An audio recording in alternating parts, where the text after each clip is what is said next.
Good morning, first graders.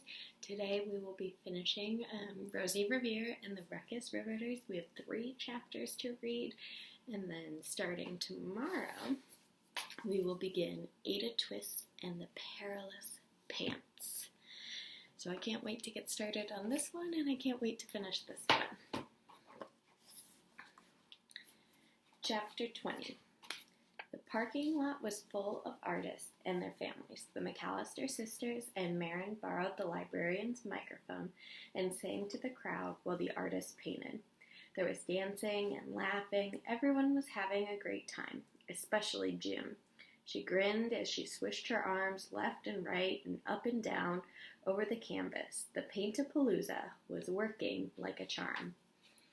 Then June reached up and, "Ouch, ouch," she cried, "double ouch," her face wrinkling in pain. "What's wrong?" asked Iggy. "I have to stop," said June. "My wrists hurt." Rosie helped June take the gloves off. She looked at them sadly. The Paint-A-Palooza had worked, but it still didn't help June.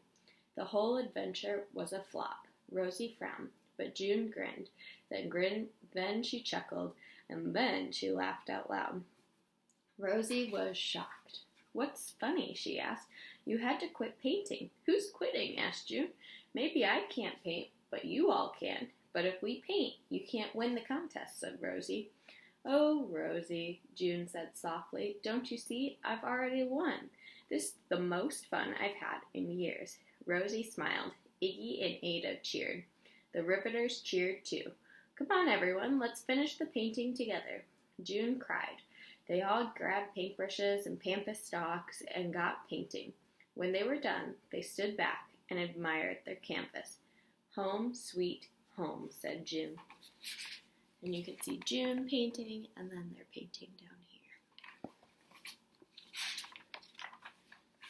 Chapter 21. Suddenly, Boss slapped her hand on the arm of her wheelchair. The Riveters grew silent. Boss motioned for Miss Lou and the Riveters to gather around here. Rosie, Ada, and Iggy stood by the canvas. "What's going on?" Ada asked. "I don't know," said Rosie, "but I think it's serious." The Riveters huddled. They whispered to one another and took turns glancing at the kids. Finally, the huddle broke apart, and Boss wheeled to the canvas. The Riveters stood silently behind her. Boss spoke in a clear, strong voice. "I speak for all of us, including our dear Agnes," she said. Agnes Lou smiled and put her hand on Boss's shoulders. "We are the Riveters," said Boss. "We do our part. We always have, and we always will. It's who we are." The women stood proudly. "This means taking care of one another," said Boss. "That's what makes us a family." June stepped forward. "Rosie, Ada, and Iggy," she said, "you did something when you made that contraption. You helped someone. You didn't even know. You did your part."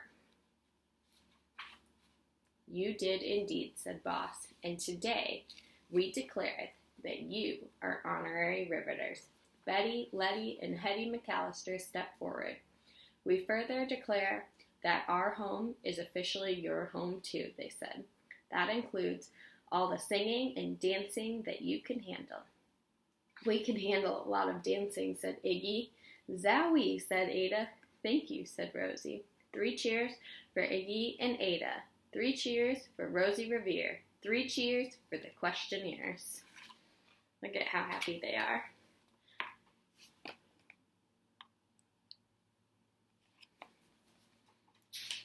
Our last chapter, Chapter 22. That night, Rosie packed her engineer's stash under the bed as she did every night. She climbed under the covers and looked at her room. She looked at her house.